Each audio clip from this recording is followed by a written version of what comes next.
नमस्कार, स्वागत है आपका आपके यूट्यूब चैनल एग्जाम 91 पे। हम लोगों का देखिए ये आज जो है प्रैक्टिस सेट नंबर 7 है।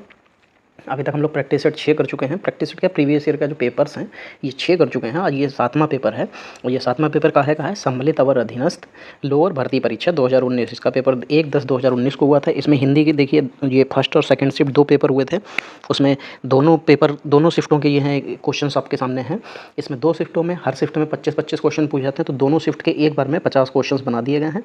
चलिए हम लोग क्वेश्चन को स्टार्ट करते हैं। लिखा हुआ है 1 से 3 तक निम्नलिखित जानकारी का अध्ययन कीजिए और नीचे दिए गए प्रश्नों का उत्तर देना है। लिखा हुआ है भारतीय दर्शन सिखाता है कि जीवन का एक आशय और लक्ष्य है। आशय की खोज हमारा दायित्व है और अंत में उस लक्ष्य को प्राप्त कर लेना हमारा विशेषाधिकार है।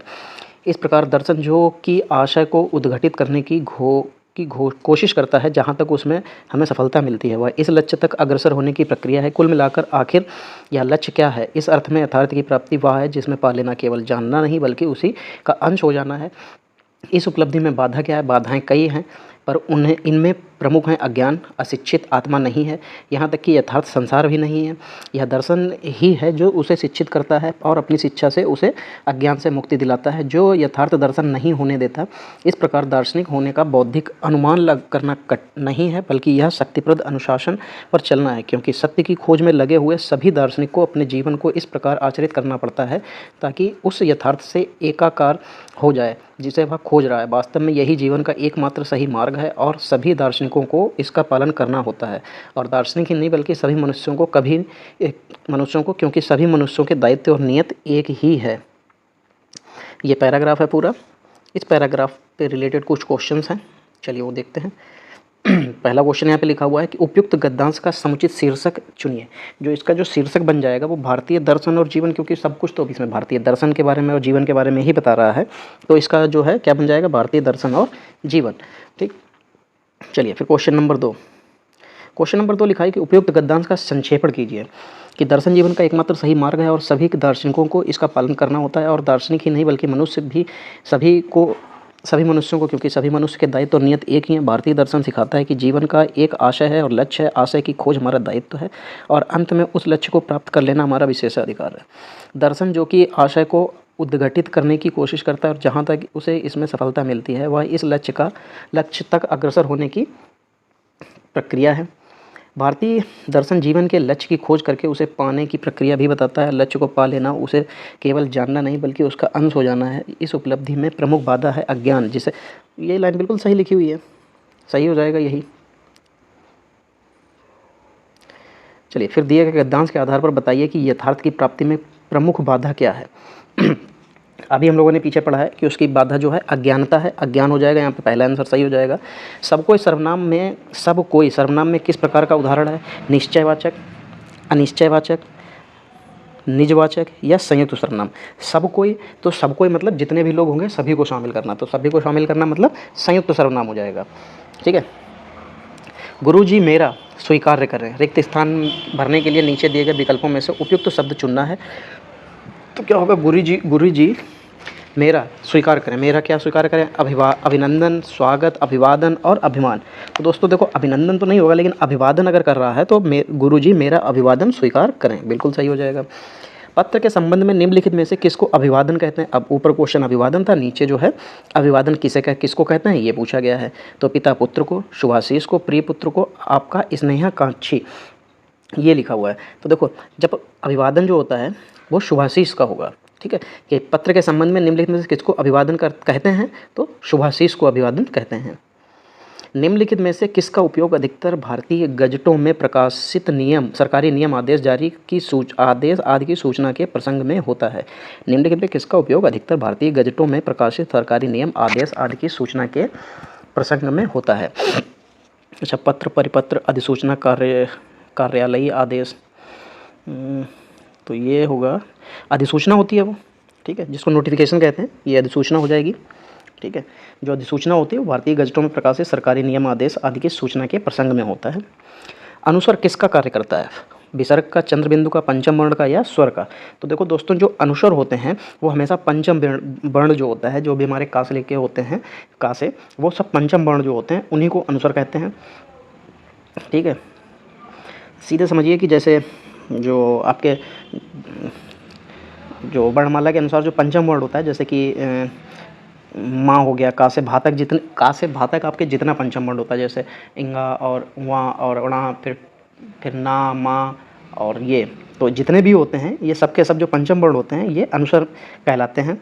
ठीक है, चलिए, तो पंचम वर्ण का जो होता है वो आपका अनुस्वर कहलाता है।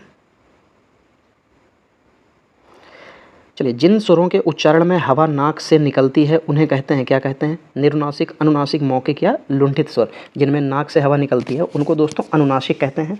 ठीक है, जैसे अंकचंद्र की बिंदी वाले जितने भी शब्द होंगे वो सब आपके क्या हो जाएंगे? अनुनासिक हो जाएंगे। और उसके अलावा जितने भी जो वर्ण होते हैं वो क्या हो जाते हैं? जिनमें जो हवा है केवल मुख से निकलती है वो सब क्या हो जाते हैं? निरुनासिक कहलाते हैं। चलिए 10 नंबर देखिए, 10 नंबर में लिखा हुआ है दुस्तर का सही संधि विच्छेद क्या होगा? तो दुस्तर में ये एक आपका स्वर संधि का उदाहरण होता है, दुह प्लस तर होता है, तो देखिए तीसरे नंबर पे दे रखा है, दुस्तर हो जाएगा। सतसई किस समास का उदाहरण है? ये क्वेश्चन आपसे बहुत बार पूछा जा चुका है कि जो सतसई है वो किस समास का उदाहरण है। अभी ये हम लोग कभी शायद कल ही की जो हिंदी की प्रैक्टिस जो पेपर किया था, शायद परसों वाला किया था, तो उसमें ये सतसई आया था। ठीक है, सतसई में सात होता है सबसे आगे, सात। ठीक है, सही, तो सात जब आएगा तो क्या हो जाएगा? द्विगु समास हो जाता है। द्विगु में क्या होता है? संख्या आती है पहले। चलिए, आप भला तो जग भला, अब वाक्य में रेखांकित शब्द कौन सा सर्वनाम है? आप हमेशा किस तरीके का सर्वनाम होता है? निजवाचक सर्वनाम होता है। ठीक है, जो निजवाचक सर्वनाम है, ठीक है, तो देखो वो शब्द जो जिनको जिनका प्रयोग जो है वक्ता स्वयं के लिए करता है, ठीक है, तो उन्हें निजवाचक सर्वनाम कहते हैं। जैसे आप, आपने, ये सब जो है निजवाचक सर्वनाम के उदाहरण होते हैं। चलिए, अर्चना अत्यंत सुंदर है, वाक्य में कौन सा शब्द विशेषण है? तो देखो विशेषण क्या होता है? विशेषण वो होता है जो उसकी जो मतलब उसकी विशेषता बताता है। तो अर्चना की विशेषता क्या है? वो सुंदर है, तो सुंदर क्या हो जाएगा? विशेषता हो जाएगी, यानी कि वो उसका विशेषण हो जाएगा। ठीक है, चलिए 14 नंबर देखिए, इस महाकाव्य में 16 हैं, रिक्त स्थान भरने के लिए उचित शब्द चुनिए। इस महाकाव्य में 16 सर्ग हैं, स्वर्ग हैं, सर्व हैं या क्या बोलते हैं? सर्व हैं। तो देखो, जब महाकाव्य में 16 सर्ग होंगे, क्या होंगे? सर्ग होता है दोस्तों, क्या होता है? उनको सर्ग कहते हैं। ठीक है, सर्ग जो होता है वो अध्याय या खंड को कहते हैं दोस्तों। चलिए 15 नंबर देखिए, जिस वर्ष हिंदी साहित्य की कुछ अवरुद्ध रही, रिक्त स्थान भरने के लिए उचित शब्द चुनना है। इस वर्ष हिंदी साहित्य की क्या रही? उन्नति, प्रगति, वृद्धि या विकास। तो इस वर्ष हिंदी साहित्य की प्रगति कुछ अवरुद्ध रही। ठीक है, चलिए आगे बढ़ते हैं, 16 नंबर देखते हैं, page number 5, question number 16।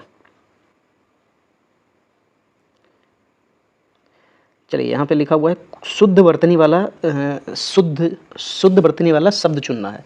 Surpanakha, Surpanakha, अच्छा सुर्पनखा, तो फर्स्ट वाले और थर्ड वाले में अंतर क्या लिखा है? कुछ भी तो अंतर नहीं दिख रहा है। चलो आगे देखेंगे, शूर्पणखा, शूर्पणखा।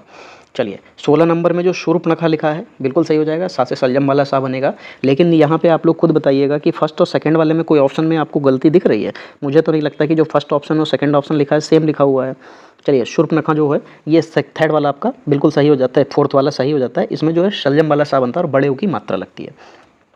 ठीक, चलिए, राम से पत्र लिखे गए, राम से पत्र लिखे गए, इस किस वाच्य का उदाहरण है?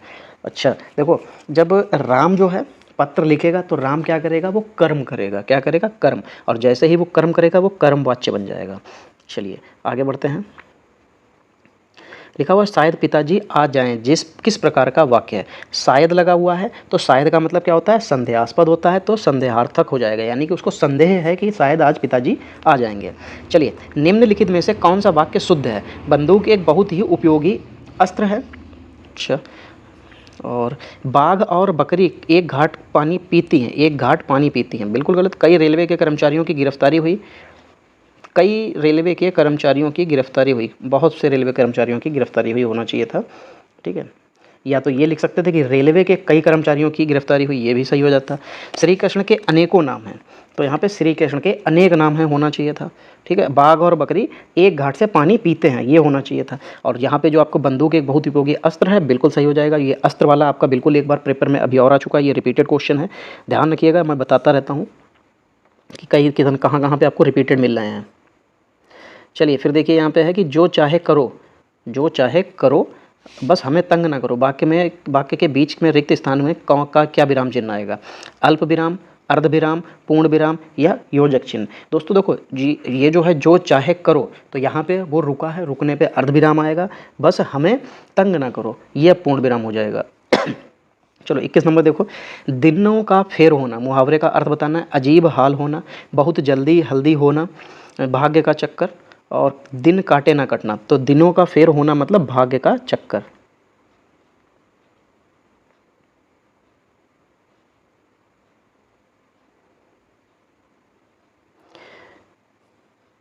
यह मूंग और मसूर की दाल, लोकोक्ति का अर्थ बताना है कि यह मूंग और मसूर की दाल, यानी कि मजबूरी में आदमी सब कुछ करता है, केवल ऊपरी दिखावा, पुराना गौरव समत, अपनी औकात से बढ़कर होना या करना। ठीक है, बिल्कुल सही हो जाएगा। जब ये मूंग मसूर की दाल जब कहा जाता है तो इसका मतलब होता है कि अपनी औकात से बढ़कर होना या करना। चलिए, फिर आधुनिक हिंदी गद्य का जन्मदाता किसे कहा जाता है? आधुनिक हिंदी जो गद्य के जन्मदाता थे वो भारतेंदु हरिश्चंद्र को कहा जाता है। ये 1805 में जन्मे हुए थे, वाराणसी में इनका जन्म हुआ था। ठीक है, ये जो है इन्होंने नए हिंदी को नए रूप में ढाला था, इसीलिए इनको जो है आधुनिक हिंदी का जन्मदाता भी कहा जाता है, आधुनिक हिंदी गद्य का। चलिए, कामायनी जो है, कामायनी के रचनाकार कौन है? ये देखिए बहुत सरल क्वेश्चन आया है। कामायनी किसकी है? जयशंकर प्रसाद की है। देखिए ये तो आप 9th 10th में ही पढ़ लेते हैं, तो ये तो याद होना चाहिए। भोर का तारा एकांकी के लेखक हैं। ये क्वेश्चन हम मानते हैं कि थोड़ा सा कठिन है। चलिए कोई नहीं, भोर का तारा एकांकी जो लेखक हैं उनके जगदीश चंद्र माथुर हैं। चलिए अब देखिए, जो हमारा शिफ्ट 1 थी वो खत्म हो चुकी है। अब शिफ्ट 2 यहाँ से स्टार्ट होती है। इसमें देखिए 26 से 50 निम्नलिखित जानकारी का अध्ययन कीजिए और नीचे दिए गए प्रश्न के उत्तर दीजिए। चलिए, शील युक्त व्यवहार मनुष्य की प्रकृति और व्यक्तित्व का उद्घटित करता है। उत्तम, प्रशंसनीय और पवित्र आचरण की शील है। शील युक्त व्यवहार प्रत्येक व्यक्ति के लिए हितकर है। इससे मनुष्य की ख्याति बढ़ती है। शीलवान व्यक्ति आप सबका हृदय जीत लेता है। शील युक्त व्यवहार से कटुता दूर भागती है। इससे आशंका और संदेह की स्थिति कभी उत्पन्न नहीं होती है। इससे ऐसा सुखद वातावरण का सृजन होता है जिसमें सभी प्रसन्नता का अनुभव करते हैं। शीलवान व्यक्ति अपने संपर्क में आने वाले सभी लोगों को सुख प्रभावित करता है। शील इतना प्रभुत्वपूर्ण होता है कि किसी कार्य के बिगड़ने की नौबत नहीं आती। अधिकारी, अधीनस्थ, शिक्षक, शिक्षार्थी, छोटे बड़ों आदि सभी के लिए शील युक्त व्यवहार समान रूप से आवश्यक है। शिक्षार्थी में यदि शील का अभाव है तो वह अपने शिक्षक से वंचित शिक्षा प्राप्त नहीं कर सकता। शीलवान व्यक्ति, अधिकारी या कर्मचारी में आत्मविश्वास की वृद्धि स्वतः ही होने लगती है और साथ ही उनके व्यक्तित्व में शालीनता आ जाती है। इस अमूल्य गुण की उपस्थिति में अधिकारी वर्ग और अधीनस्थ कर्मचारियों के बीच तथा शासक और शासित के बीच मधुर और प्रगाढ़ संबंध स्थापित होते हैं और प्रत्येक वर्ग की कार्यकुशलता में वृद्धि होती है। इस गुण के माध्यम से छोटे से छोटा व्यक्ति बड़ों की सहानुभूति अर्जित कर लेता है। शील कोई दुर्लभ और दैवी गुण नहीं है। इस गुण को अर्जित किया जा सकता है। पारिवारिक संस्कार इस गुण को विकसित और विस्तारित करने में बहुत बड़ी भूमिका अदा करते हैं। चलिए, निम्नलिखित में कौन सा कथन शील के संबंध में गलत है? चलिए भाई देखिए कौन सा कथन गलत है। शील युक्त व्यवहार से सुखद वातावरण का निर्माण होता है, बिल्कुल होता है। शील एक दैवी गुण है, नहीं, ये दैवी गुण नहीं है, यही गलत हो जाएगा। चलिए, गद्यांश में रेखांकित अंश की उचित व्याख्या करना है। सबसे पहले रेखांकित अंश देख लेते हैं। रेखांकित अंश पीछे चला गया, अरे यार। रेखांकित अंक जी लिखा हो, शील इतना प्रभुत्वपूर्ण होता है कि किसी कार्य के बिगड़ने की नौबत नहीं आती। अच्छा चलिए, गद्यांश में रेखांकित अंश की उचित व्याख्या करनी है। तो ये जो उसकी व्याख्या लिखा हुआ है, शील प्रभु द्वारा दिया जाता है, ये तो गलत है। किसी कार्य के बिगड़ने पर शील प्रभुत्व स्थापित कर देता है। जहाँ शील का प्रभुत्व होता है वहाँ कोई कार्य बिगड़ने नहीं पाता। अरे यही चीज़ तो बिल्कुल सही लिखी है, यही व्याख्या हो जाएगी उसकी। चलिए, गद्यांश में कौन सा शब्द दुष्प्रभावित का विलोम है? देखो, जब दुष्प्रभावित होगा उसका जो है विलोम शब्द क्या हो जाएगा? सुप्रभावित। क्या हो जाना चाहिए? सुप्रभावित। तो कुप्रभावित, प्रगाढ़, सुप्रभावित, ये देखिए तीसरे ऑप्शन पर दे रखा है, तीसरा ऑप्शन सही हो जाएगा। चलिए, जब कोई सरकारी पत्र या कार्यालय ज्ञापन एक साथ अनेक प्रेषितों को भेजता है तो उसे क्या कहा जाता है? अच्छा, कार्यालय आदेश, अधिसूचना, अनुस्मारक या परिपत्र? दोस्तों वो परिपत्र होता है। क्या होता है? ये परिपत्र कहलाता है। ठीक है, क्या कहलाता है? परिपत्र। चलिए आगे बढ़ते हैं। अपने विद्यालय को किसी मनोरंजक घटना का वर्णन करते हुए मित्र को लिखा गया पत्र किस कोटि के अंतर्गत आता है? देखो, जब मित्र को लिखो या किसी भी रिश्तेदार वगैरह को लिखते हैं तो वो वैयक्तिक पत्र कहलाते हैं। क्या कहलाते हैं? वैयक्तिक पत्र कहलाते हैं। चलिए 31 नंबर, निम्नलिखित में से कौन सा अंत्यस्थ व्यंजन है? अंत्यस्थ व्यंजन की बात की जा रही है तो वो ला होता है। कौन सा? ला अंत्यस्थ व्यंजन कहलाता है। ये अंत्यस्थ व्यंजन 4 होते हैं, या, रा, ला और वा, ये चारों अंत्यस्थ व्यंजन कहलाते हैं, तो ला उसी के अंतर्गत आता है, ये हो जाएगा। चलिए 32 नंबर, निम्नलिखित में से कौन सा स्वर कंठ तालव्य है? कंठ तालव्य जो होते हैं स्वर भी है और कंठ तालव्य है। देखो वैसे तो कंठ तालव्य आपको पता है कंठ से निकलने, का वाले जितनी भी सीरीज होती है वो आपके कंठ मतलब कंठ वाले शब्द कहलाते हैं, और यहाँ पे कंठ तालव्य है, दोनों चीज़ें कही गई हैं, तो हमको वो देखना है।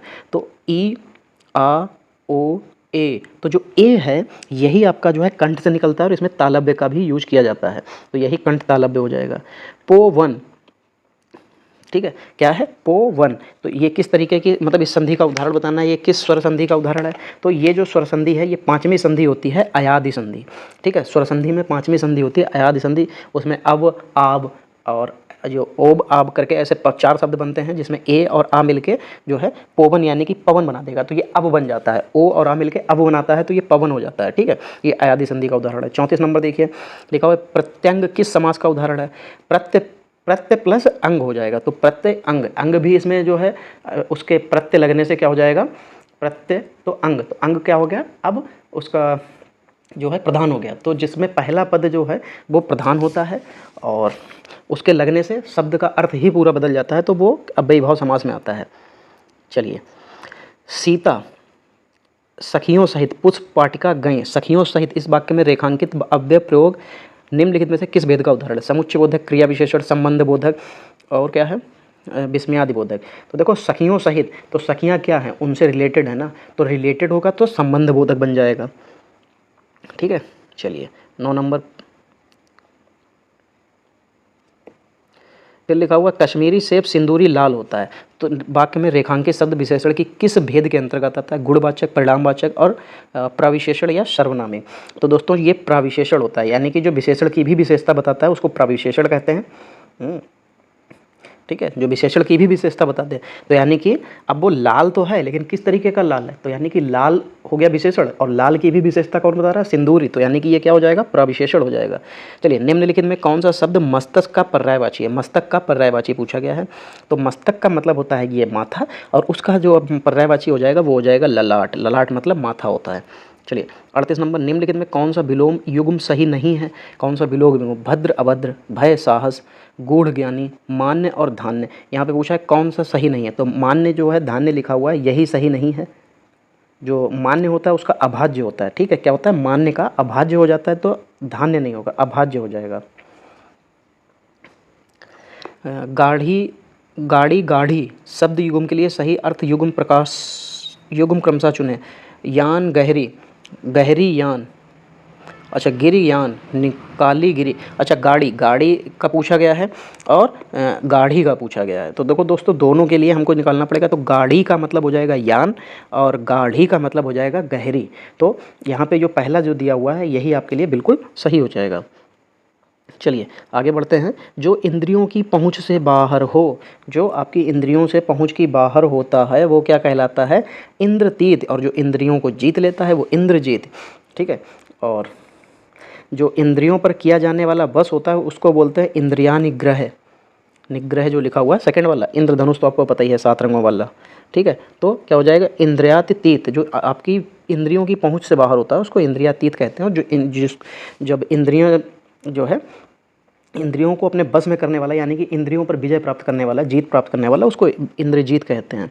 चलिए, उस जगह एक सभा होने जा रही है, रेखांकित सब पद मतलब रेखांकित पद में कौन सा परसर्ग है? तो उस जगह करण है, अधिकरण है, संप्रदान है या अपादान है? तो दोस्तों ये जो हिस्सा पड़ता है ये अधिकरण का हो जाएगा। ठीक है, क्या हो जाएगा? नहीं, अधिकरण नहीं होना चाहिए। उस जगह जब सभा होने जा रही है तो रेखांकित में कौन सा परसर्ग होगा? करण, अधिकरण, संप्रदान या अपादान? अधिकरण, हाँ अधिकरण ही होना चाहिए। उस संप्रदान, अपादान तो हो नहीं सकता, अलग हो नहीं रहा, संप्रदान उससे जुड़ा, करण उसका कारण नहीं है, अधिकरण ही होगा दोस्तों। ठीक है, क्रिया के आधार को सूचित करने वाली संज्ञा या सर्वनाम को ही हम लोग अधिकरण कहते हैं, तो यहाँ पे ये जो है अधिकरण हो जाएगा। चलिए, देखा गया हो क्रिया में किस पक्ष का वातावरण है? संदिग्ध वर्तमान, संभाव्य वर्तमान, संदिग्ध भूत और संभाव्य भूत। तो ये संभाव्य वर्तमान का होता है। देखा गया हो तो देखा गया ये जो है ये क्या हो जाएगा? संभाव्य वर्तमान का उदाहरण हो जाएगा। चलिए 43 नंबर देखिए, उसने अपने को निर्दोष घोषित किया। इस सरल वाक्य के मिश्र वाक्य का रूप निश्चित कौन सा है? उसने अपने को निर्दोष घोषित किया। इसमें जो है उसने पूछा कि सरल वाक्य के मिश्र वाक्य का रूप निम्नलिखित में से कौन सा हो जाएगा? उसने कहा कि मैं निर्दोष हूँ, उसने कहा और यह निर्दोष घोषित किया जाए, उसने कहा कि उसे निर्दोष घोषित किया जाए, उसने कहा कि मैं अपने को निर्दोष घोषित कर रहा हूँ। उसने ये पूछा कि इसमें से जो है इसका जो मिश्र वाक्य बनेगा वो क्या हो जाएगा? तो इसका मिश्र वाक्य यही बन जाएगा कि उसने कहा, की शब्द लगा दिया, मैं निर्दोष हूँ, तो की लग जाने से ये क्या हो गया? मिश्र वाक्य बन गया।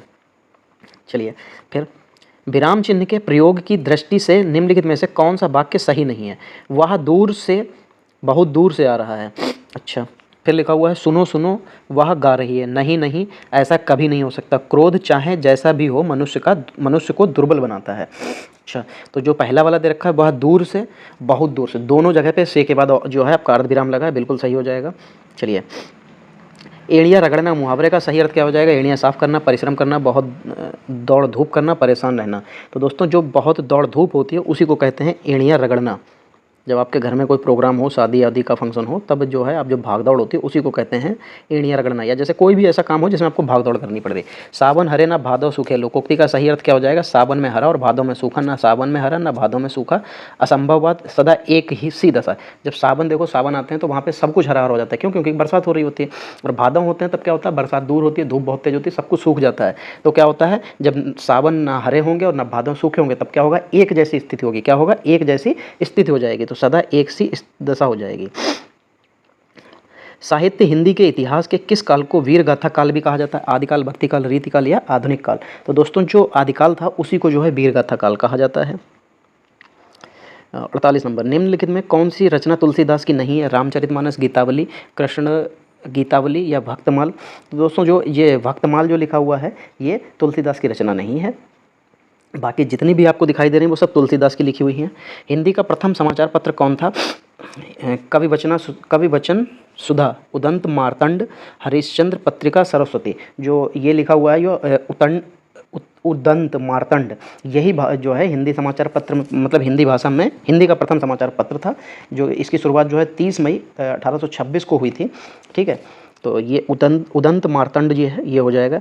हिंदी की मूल उत्पत्ति किससे मानी गई है? मगधी अपभ्रंश से, अर्धमगधी अपभ्रंश से, खस अपभ्रंश से, सौरसेनी अपभ्रंश से। तो जो सौरसेनी अपभ्रंश है उसी से जो है हिंदी की मूल उत्पत्ति मानी गई है। चलिए दोस्तों देखिए, ये हम लोगों के जो है पूरे 50 क्वेश्चंस यहाँ पे कंप्लीट हो गए हैं। जो लोअर 2019 का जो पेपर हुआ था ये उसका पेपर था, और ये उसी के जो फर्स्ट शिफ्ट और सेकंड शिफ्ट के दोनों शिफ्टों के पेपर थे। यहाँ पे देखिए हम लोग ये पूरे 50 क्वेश्चन कंप्लीट कर चुके हैं। अगर आपको ये सेशन अच्छा लगा है दोस्तों तो देखिए वीडियो को लाइक ज़रूर कर दीजिएगा। इसमें आपको कोई भी पैसा नहीं लगेगा। लाइक करने से थोड़ा सा मोटिवेशन मिलता है और फुर्ती और चुस्ती के साथ में हम लोग जो है इसको करने का प्रयास करते हैं। बाकी अगर आपको ये सेशन पसंद आया है, मज़ा आया है, तो वीडियो को लाइक कर दीजिए, शेयर कर दीजिए, और अगर आप चैनल पर नए हैं तो चैनल को सब्सक्राइब कर लीजिए और बेल आइकन को ऑल पे क्लिक कर दीजिए, जिससे आपको सारी नोटिफिकेशंस मिलती रहे। चलिए दोस्तों, आज की क्लास यहीं पे समाप्त करते हैं। मिलते हैं अगली क्लास में, तब तक के लिए जय हिंद दोस्तों।